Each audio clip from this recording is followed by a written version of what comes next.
I was born in North Korea in 93 and I escaped in 2007. Then I came to America around 5 years ago. In South Korea 5 years. So after North Korea, I go to China, then Mongolia, then South Korea, then America. So I only came to America like 4 or 5 years ago, 5 years ago. Right before, I was watching American show Friends and like lots of TED Talks and NPR that helped me, practice my English. It was 2007 and I was 13 years old. And in North Korea, the main thing that kills us is a starvation. It's like a man-made famine. Like if you read the Hunger Games in the book, there's a capital and there's different 13 districts.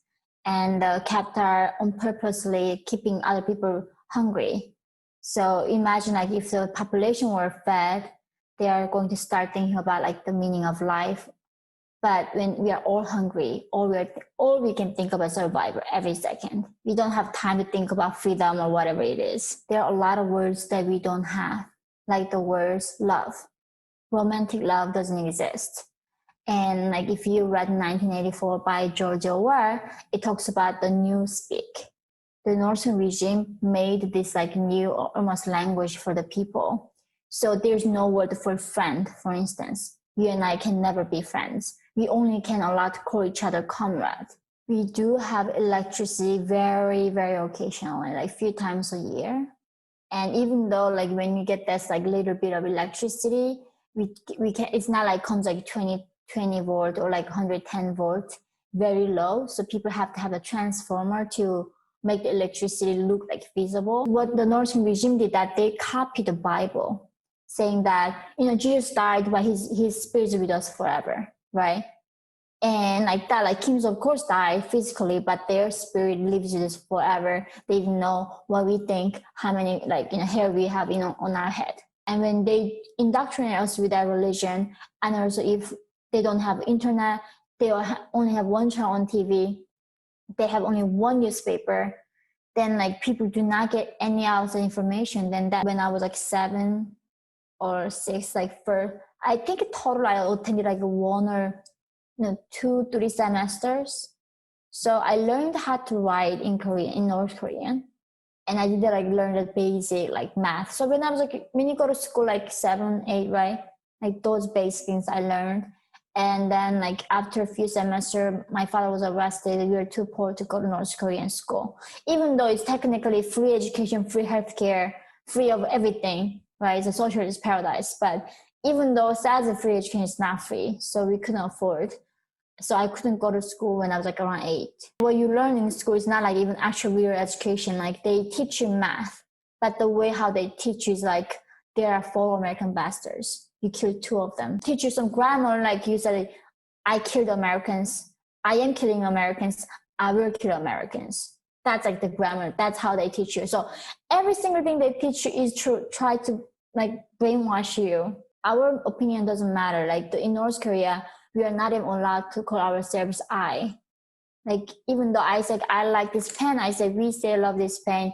We love red color. Individualism is the worst thing you can do in North Korea. If somebody in your family or like your in-laws commit a certain crime, gonna be executed, but not only themselves, the 3 generations of their family gonna be sent to prison camp and be punished. Sometimes up to 8 generations. I don't know how that's possible, but what they do is that like they find someone in that family 3 generations, and then their cousins marry somebody, then they are like in-laws of the in-laws.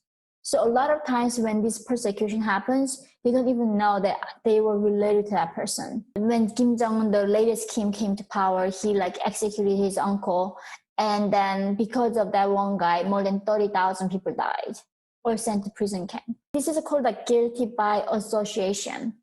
That's why revolution is impossible. Most of people do not know they are slaves.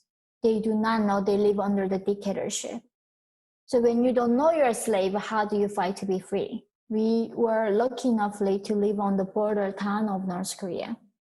And if you look at the like satellite photos of North Korea at night, it is literally the darkest place on earth right now.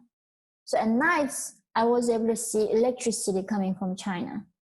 And I thought like at 13. I had no clue what was it. Like just crossing that river, I thought maybe they might somehow have food for me to eat. So like I went through China, and then at 13 I was sold to human traffickers, and I became a sexual slave in China.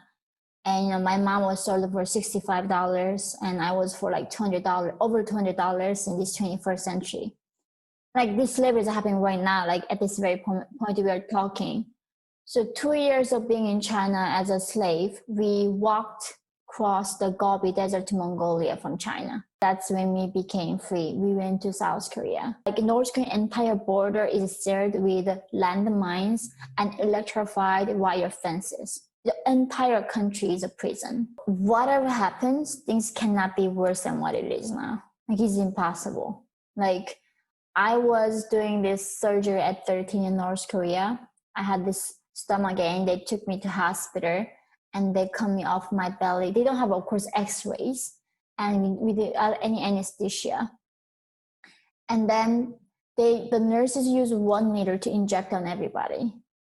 And literally there were piles of human bodies dead outside in front of a hospital, and rats eating human eyes first, and children chase those rats because they're hungry. The Kim Jong-un can never exist by himself. It is enabled by CCP in China, the Communist Party in China.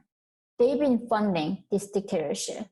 They've been sponsoring it for the last 75 years. Because China doesn't want North Korea to be falling into democracy like South Korea is.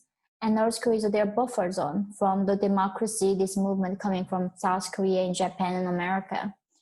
And the US Army base in South Korea said, so China really needs North Korea to defend their border so they don't get the influence from other countries of this freedom and democracy. We constantly talking about slavery happened like hundreds of years ago, but it's still happening right now. Like there are 300,000 North Korean defectors like myself right now in China are slaves. And their price right now, like if you go Chinese Go like Baidu, you can buy a girl for $750. You can sleep with them for $3, $5, so you just rape them.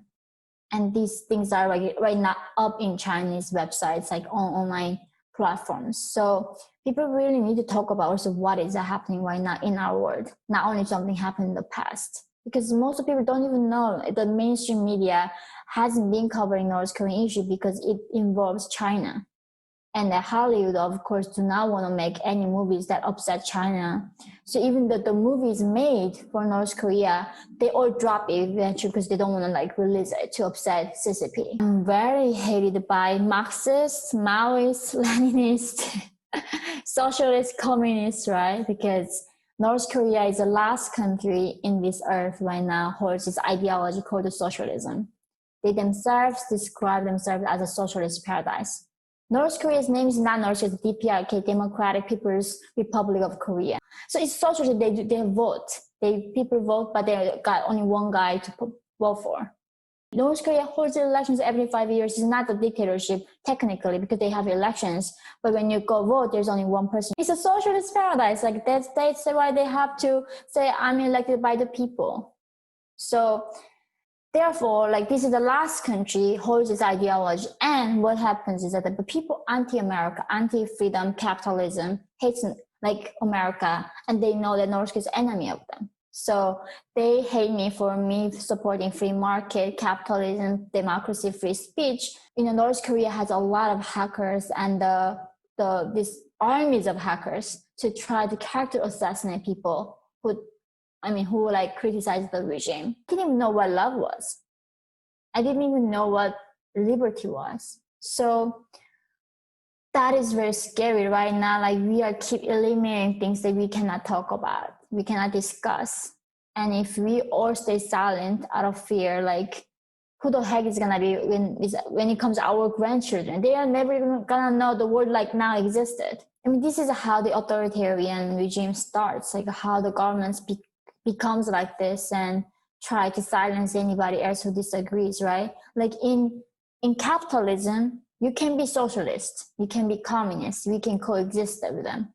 Like it's wonderful. Whoever thinks so-called socialism is great, communism, I'm fine with that. As long as I can think that capitalism is great. But if you are a capitalist in socialism, you're going to be executed. That is the difference. Like if you're a capitalist, believing in free market in North Korea, you'll be sent to prison camp and executed with three generations of your family. But the beauty of America is that I can coexist with the AOC. Like I can be friends with the people who worship socialism. I'm like, I'm fine with it. But like the point is when like they want me to accept their faith as something God-given faith, you know, so I cannot think differently. And I think that's what's happening in America. And it's been really scary. Like this year, I've been really like, I used to think, oh, America is great. Like their freedom is never gonna like go away. But I see like how freedom is fragile. And it's just one generation away. We can just lose it. Per se, like how ridiculous the governments tell you what kind of haircut to have in North Korea, right? That's like the West made fun of North Koreans in the past. So like they make you, like they send you to prison for wearing jeans. And people are like, that's so ridiculous. Now we're in the country where you get fined if you don't put that on like mask on in certain states. And they tell you how many people can sit in your dinner table for like Thanksgiving. And like it just begins like this. This is really exactly what happened in North Korea. The regime told us when we can go out, what we wear, what we sing, what we listen to, what we watch. And people get even executed in North Korea to watch a wrong movie. It's all manipulation. They say that our enemies, like of course like American bastards, right? They try to attack us. So it's like 1984 Georgia where there's enemies always trying to attack us. And then our dear leader who's brave enough to defend us and keep us safe. Therefore, we have to obey. And then eventually when we suffer on this life, when we die, we are going to all go to like socialist paradise with him and have forever eternal great life. Look at China. Even though they're opened up economically, their political power is stronger than ever before. People like have the social credit systems and they cannot even take the bus if they were not a good citizen in the eyes of the like Communist Party. They track your app, what you write, everything is being censored. If you said something wrong and wasn't a good citizen enough for the Communist Party, you are not even allowed to buy a train ticket to see your family. You lose your freedom of movement. This is like happening in China. This all AI, the face recognition and all this technology has been going against for the individual liberty. And this is happening in North Korea as well. Kim Jong-un has been buying all this technology from China. There's no way you can escape that surveillance. Big Brother is watching it all the time. China mastered that, and in North Korea, even in the poor situation, can't even afford electricity. They are buying these things from China. That's how they restrict, control everybody and surveillance on everyone. The US is still the number one power in the world. We have a lot of power over China. If they really started negotiating these things, like tell China right on the face, you cannot sponsor this Holocaust for North Korean people. It's not I am saying it's a Holocaust. The United Nations, they did a massive conduct of research on this issue around 2014. And then their conclusion, what they came out with is like, the only resemblance we can find of what is happening to North Korean people is a Holocaust. Why are we not stopping it? It's happening again. Why are we denying it again? This like a history is repeating itself. Like people when they were gas chambers, oh, that's not happening. And now it happened and it's happening again in North Korea. We say, oh, that cannot be true. How is that possible? Why are we repeating the same mistake over and over again? With even communism too. Like every country tried. Every time we failed, we have done this. Why are we going this path again? Everyone we thought like, oh, freedom is not prevail. We're going to be in this path. Like, no. Like we got to fight it. That freedom is not free. Like there's like price for it. New York Times, CNN, and BBC, everybody needs their money from China. Like, do you know how China money give all the money to Harvard, Yale, MIT, all these Ivy League schools? So they don't teach this stuff. They are not allowed. They are taking so much funding. A lot of like Ivy League schools getting funding to do the certain research, and media companies also. I mean, Hollywood, like look at Disney this time. They were making this movie Mulan where there are concentration camps for the Muslims. In Xinjiang, they sterilize women, they rape them. Like they go like forcefully like sterilize men and women so these Muslims cannot have more babies. And their generation ends right there. Right now, this is like happening.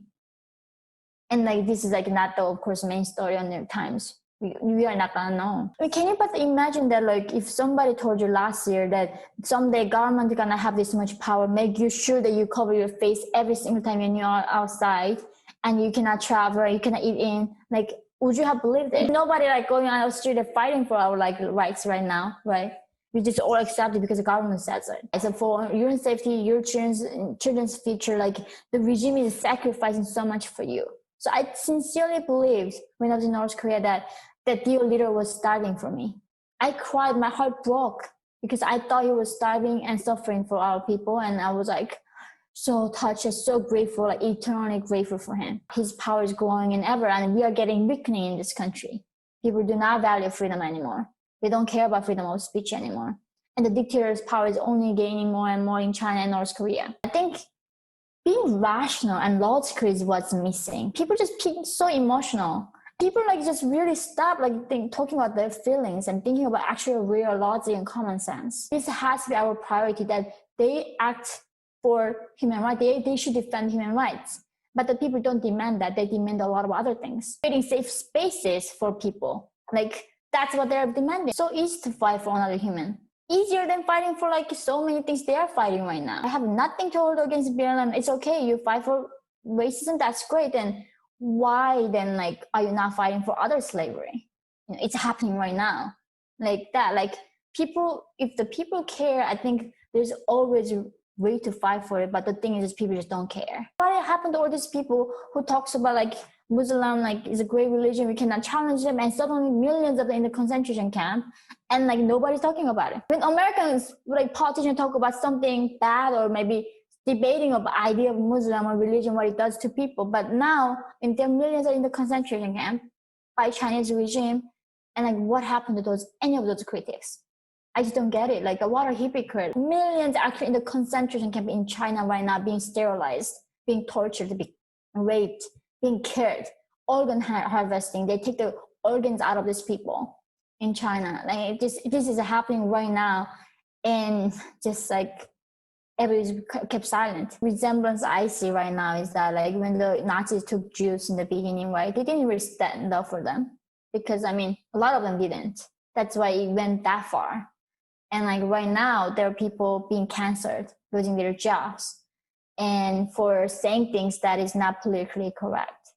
And we think, oh, it's never going to affect me, so I'm going to keep silent and pretend that I'm like one of this politically correct group. It's going to harm us all eventually. No one is going to win in this game. In North Korea, nobody is a human except Kim Jong-un. Nobody has the right to be a human. And people saying, oh, how America, all this like democratic socialism they are fighting for is never the same thing with the North Korean things. Like, or no, it's like in America already, like we have to put on this mask and we get fined.